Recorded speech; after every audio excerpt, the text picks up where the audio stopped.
சோறு தான் தின்றியா வேறு எதுவும் தின்றி இந்த மாதிரிலாம் கேட்கும் போது தாலி கட்டுற ஒருத்தன் பிள்ளை பத்து ஒருத்தர் எப்படி அதில் ஏற்றுக்க முடியும்னு சொல்கிறதுலாம் ரியாலிட்டியாக அந்த கதையை ஏற்றுக்க முடியல அப்படின்ற ஒரு காமெண்ட்ஸ்லாம் வந்தது. இவங்கெல்லாம் சொன்னால் இப்போ ரீச் ஆகும்னு ஒன்று இருக்குல்ல, இதில் என்ன மெசேஜ் அப்படின்னு சொல்லியிருக்கேன் அப்படின்னு பார்த்தா ஆனர் கில்லிங், ஜாதி விட்டு ஜாதி மாறுன்னு சொல்லும்போது அது வந்து வெட்டு குத்து கல்யாணம் பண்ண தம்பதி வெட்டணும்னு சொல்லும்போது அந்த தாட்டு வந்து தப்பான தாட்டு. இன்றைக்கி இருக்கிற உலகத்தில் டெவலப் ஆகிடுச்சு, கல்ச்சுரல் எக்ஸ்சேஞ்சஸ் ஹேப்பன். இன்றைக்கி நான் கூட மலேசியா போயிட்டு வந்தேன், எல்லோரும் நிறைய மலேசியா மேரிட் சைனீஸாக மேரிட் இந்தியன்ஸ் இப்படிலாம் இருக்குது. ஸோ அந்த ஆனர் கில்லிங் தவறுன்னு சுட்டி காட்டணும்னு ஒரு படம். And lot of places Keerthi has very clearly set.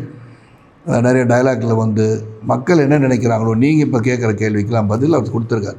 இந்த டிராவிட் கேரக்டர் மூலிமா ஹீரோயினை போய் கேட்பார்ல, நீ சோறு தான் தின்றியா வேறு எதுவும் தின்றியான்னு கேட்பார்ல. இந்த மாதிரிலாம் கேட்கும்போது that means what audience are thinking is brought it out. அதான் டுவர்ட்ஸ் எண்டு நான் கேட்பேன்ல, தாலி கட்டுற ஒருத்தன் பிள்ளை பத்து ஒருத்தர் எப்படி அதில் ஏற்றுக்க முடியும்னு சொல்கிறதுலாம். ஸோ ஒரு பேலன்ஸ் பண்ணும், ஒரு புது தாட்டு நியூ வேவில் பண்ணணும்னு நினச்சாங்க. எனக்கு தேவயானி வந்து எனக்கு ஃபோன் பண்ணாங்க, சார் எல்லாம் பிரமாதம் பண்ணியிருந்தீங்க, எனக்கு ஒன்றே தான் எப்படி பண்ணீங்கன்னு எனக்கு புரியல.